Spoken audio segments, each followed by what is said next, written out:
our puff pastry. Couldn't be simpler. This is a very easy way of making puff pastry. I think you'll enjoy it. We're going to need 2 cups of flour,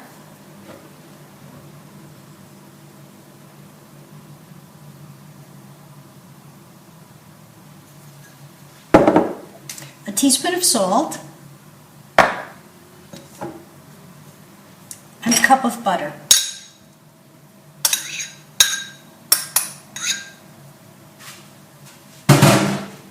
We're going to work the butter into the flour and the salt.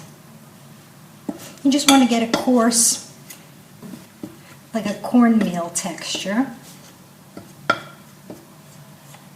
Work that in there quickly. Once you have your butter thoroughly cut into your flour, what you want to do, as you can see, you have a nice coarse cornmeal-like texture there. What you want to do is we're going to need about half a cup of ice water. What I do is I take half a cup of water and I have it sitting in ice cubes. 2 or 3 ice cubes will do. And we just slowly start incorporating that into our dough.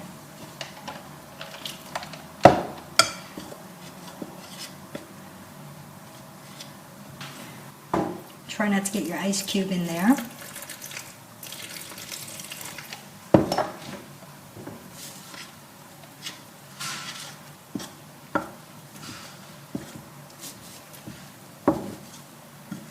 Just add it a little bit at a time. Sometimes you'll need a little bit less, sometimes a little bit more. It all depends on the flour and the butter. There are a lot of variables.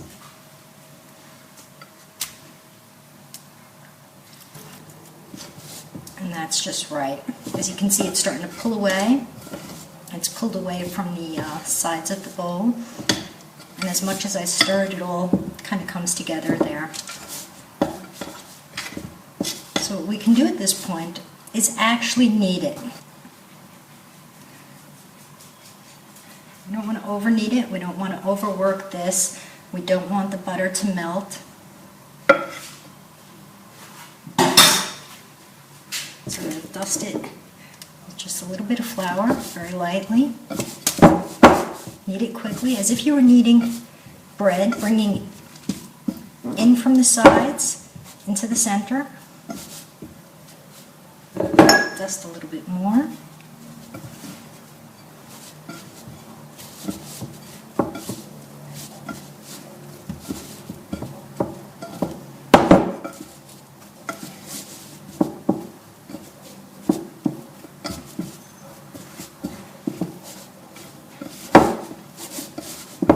Like I said, this is a very quick, very easy puff pastry to make. Tad bit more flour, and that's perfect. What I'm going to do now, because I'd like to make this quickly, I don't want this to take forever. Usually a puff pastry takes 4 turns and a long time, but I'm going to do a shorter version, and it comes out just as good, just as nicely, and you can use this for other pastries that you want to make that call for a puff pastry dough. So what I'm going to do is take my dough, place it on my surface. Once I have that on my surface, I'm going to make a quick barrage. The barrage is just a little over half of a stick of butter and a teaspoon of flour, maybe a little more than a teaspoon of flour. Mix together. The butter needs to be softened to room temperature, actually very softened, so your flour will mix in very easily.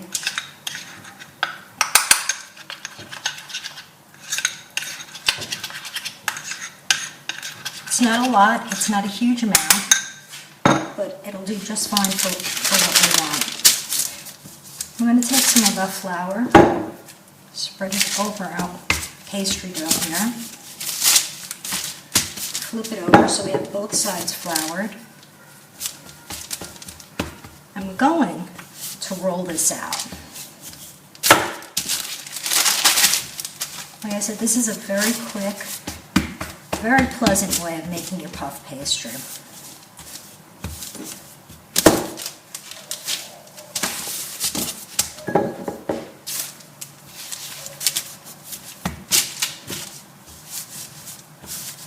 As you can see it rolls out easily. Not difficult to do.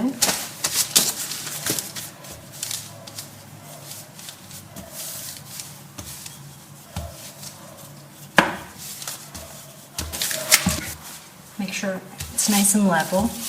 And once I have that rolled out approximately to where I want it, let's take my barrage and spread it into a thin layer. Get a nice even coating everywhere. But it doesn't need to be a thick layer. All the way to the edges.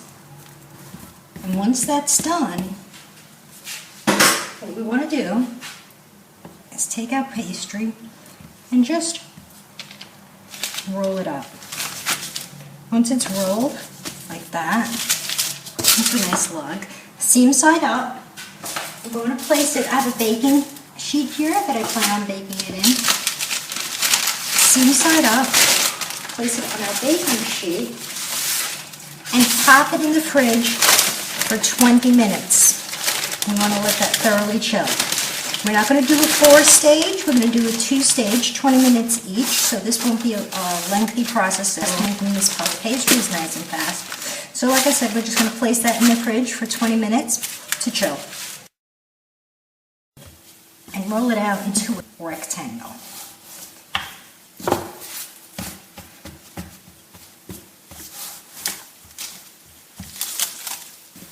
So we're going to take it and fold it into 30.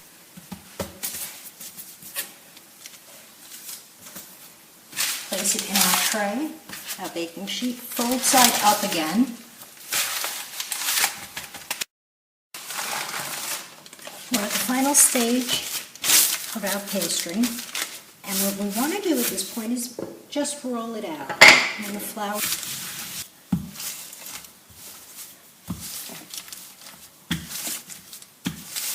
I'm going to press every so often, make sure you don't have any air in there. I'm going to press down.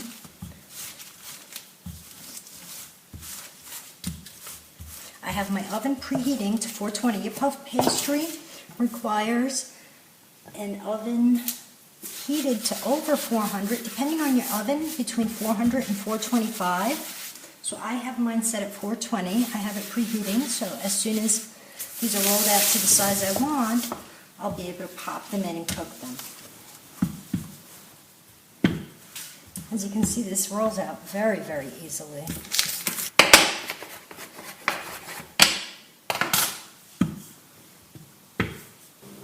What I want to do now, this is just about right, what I want to do now is, with my wax paper, fold it into thirds, approximately thirds. And I can even just cut it with the ruler and ensure that it comes out straight. I'm going to open this up again and cut right along the fold there.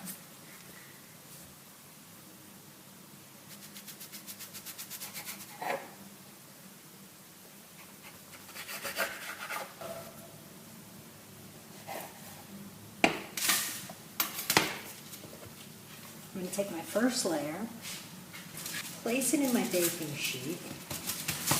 Once it's in my baking sheet, I just want to run my ruler along the edges and press down and make sure it's perfectly straight. I mean, it will shrink a little bit on cooking. Make sure that everything's as even as I can possibly get it. At that point, you want to pierce with a fork for me to remove it too. Like I said, this will probably shrink a little bit too. We're just going to pierce very well. You don't want this puffing up too much on you. Once that's pierced really well, we pop it in the oven. It doesn't take long to cook at all. I'm not going to use 3 pans for this. I'm going to bake them consecutively, one right after the other. I am, however, going to place these in the fridge while this cooks so the butter doesn't melt on me. To do that, I'm just going to fold over some of the wax paper, like so. I'm going to take this off of its wax paper, fold that over as well, and just place it over that.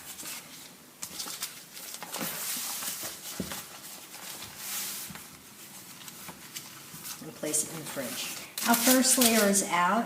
We have our second layer in the pan and just about ready to go in. We repeat the same process, placing it in our pan, scooching the edge of the ruler along the sides, just mostly trying to make sure they come out even, make sure those edges, the straighter they are, the nicer they'll cook up too. Like I said, this will shrink, this will distort a little during cooking, but easy enough. Again, we pierce well. Place in the oven. They take about 10 minutes to bake, tops. Our second layer is out of the oven. You just bake until they're a nice golden brown on top. We just go pop onto a wire rack. We're going to take our last layer, and this one, since it's been on the rolling paper for a while, just so as not to lose its shape, I'm just going to roll off. It's rough enough so I can touch it. Pop into my pan.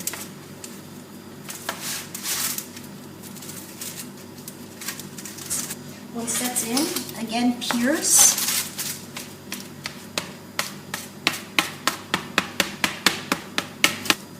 Pop it in the oven. It's piping hot. What we're going to do is transfer that to a wire rack as well. The great thing about these is that they don't take a long time to cool down.